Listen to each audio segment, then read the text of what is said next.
जय राम जी की कथा सरिता में आपको एक और कथा सुनाता हूँ। भगवान श्री कृष्ण की उपासक कर्माबाई की उपासना भगवान के प्रति कितनी सुंदर और सहज है। आइए उनकी कथा सुनते हैं। भगवान श्री कृष्ण की परम उपासक कर्माबाई जगन्नाथपुरी में रहती हैं।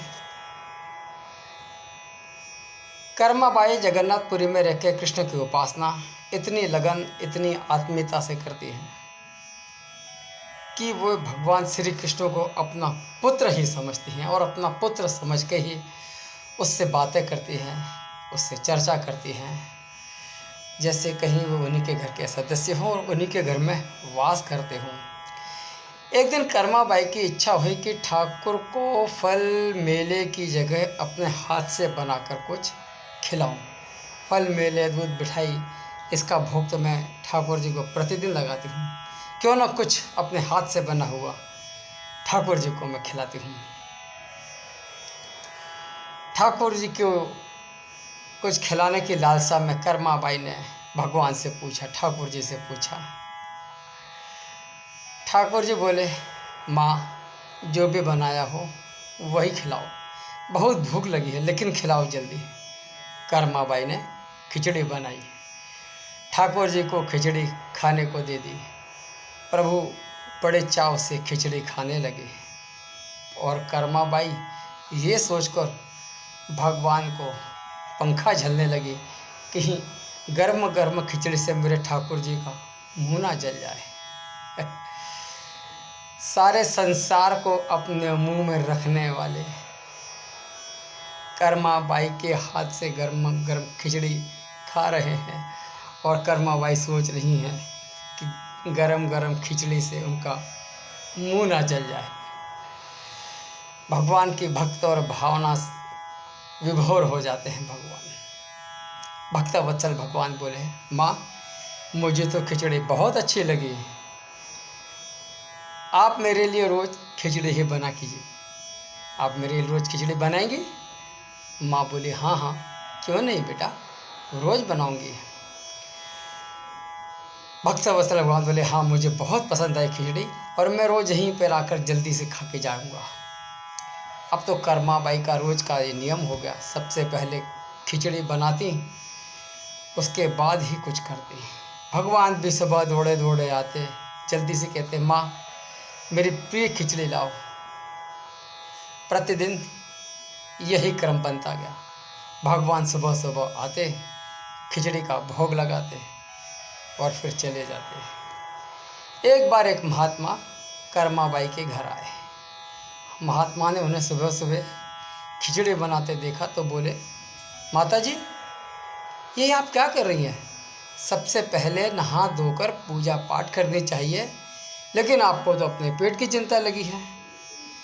कर्माबाई बोली, क्या करूं महाराज, जिस भगवान की पूजा अर्चना संसार कर रहा होता है वही सुबह सुबह भूखे आ जाते हैं। उनके लिए सारे काम छोड़कर खिचड़ी बनाती हूँ। महात्मा जी ने सोचा शायद कर्माबाई की बुद्धि फिर गई है, यह तो ऐसे बोल रही है जैसे भगवान इसकी बनाई हुई खिचड़ी के लिए ही भूखे बैठे हों। महात्मा कर्माबाई को समझाने लगे, माता जी तुम भगवान को अशुद्ध कर रही हो। सुबह स्नान के बाद पहले रसोई की सफाई करो, फिर भगवान के लिए भोग बनाओ। अगले दिन कर्माबाई ने ऐसा ही किया। सुबह प्रभु आए, कर्माबाई से बोले, माँ मैं आ गया हूँ, खिचड़ी लाओ। कर्माबाई बोली, प्रभु अभी मैं स्नान कर रही हूँ, थोड़ा रुको। थोड़ी देर के बाद भगवान ने फिर आवाज़ लगाई, माँ जल्दी करो, मेरे मंदिर के पट खुल जाएंगे, मुझे जाना है। फिर वह कर्माबाई बोली, अभी मैं रसोई की सफाई कर रही हूँ प्रभु। भगवान सोचने लगे, आज ये माँ को क्या हो गया है, पहले तो ऐसा कभी नहीं हुआ। फिर जब कर्माबाई ने खिचड़ी परोसी तब भगवान ने झटपट करके खिचड़ी खाई, परंतु आज की खिचड़ी में रोज जैसा भाव भगवान को नहीं लगा। फिर भी जल्दी जल्दी भगवान खिचड़ी खाकर बिना पानी पिए ही मंदिर की तरफ भागे। भगवान ने बाहर जाते समय देखा तो महात्मा जी बैठे हुए हैं। भगवान समझ गए, अच्छा तो यह बात है, इसी ने मेरी माँ को पट्टी पढ़ाई है। अब जैसे ही भगवान ठाकुर जी मंदिर पहुँचे और पुजारी ने जैसे ही कपाट खोले मंदिर के, तो देखते हैं भगवान के मुंह पर खिचड़ी लगी है। प्रभु, आपके मुंह पर एक खिचड़ी? पुजारी जी ने पूछा। पुजारी जी, मैं रोज़ कर्मा बाई के घर खिचड़ी खा कर आता हूँ। आप कर्मा बाई के घर जाओ, उनके जो महात्मा ठहरे हुए हैं उनको समझाओ, उन्होंने मेरी माँ को कैसी गलत पट्टी पढ़ा के रखी है। पुजारी जी ने महात्मा जी को सारी बात बताई। भगवान तो भाव के भूखे हैं। यह सुनकर महात्मा जी घबरा गए। महात्मा जी बोले, माता जी, हमें क्षमा करो, हमें माफ़ करो। ये नियम धर्म ये तो सब सांसारिक लोगों के काम हैं। आप तो जैसे खिचड़ी पहले बनाती थी वैसे ही खिचड़ी बनाओ। आपके भाव से ही ठाकुर जी खिचड़ी खाते रहेंगे। फिर एक दिन आया जब कर्मा बाई इस लोक को छोड़ के प्रभु के लोक पर चली गई। उस दिन पुजारी ने मंदिर के पट खोले तो देखा भगवान की आंखों में आंसू हैं और भगवान रो रहे हैं। पुजारी ने रोने का कारण पूछा। कर्मा बाई बोली, कर्मा बाई, मेरी माँ, मेरी भोली भाली माँ आज से इस संसार में नहीं है। अब मुझे खिचड़ी का भोग कौन लगाएगा, कौन मुझे खिचड़ी खिलाएगा?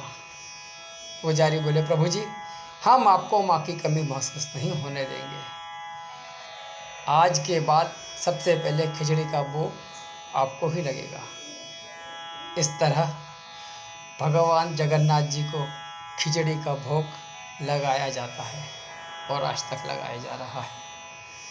भगवान और उनके भक्तों की अमर कथाएं अटूट आस्था और विश्वास का प्रतीक हैं। ये कथाएं, ये कहानियाँ प्रभु के स्नेह को दर्शाने के लिए अस्तित्व में आई। प्रभु तो सिर्फ सच्चे और पवित्र भाव के भूखे हैं। हम सब इन्हीं कथाओं के माध्यम से भक्ति का रस पीते हैं, चखते हैं, स्वाद लेते हैं। हम उसी में इसी प्रकार आनंदित रहें, ये हम प्रभु से कामना करते हैं, प्रार्थना करते हैं। जय राम जी की।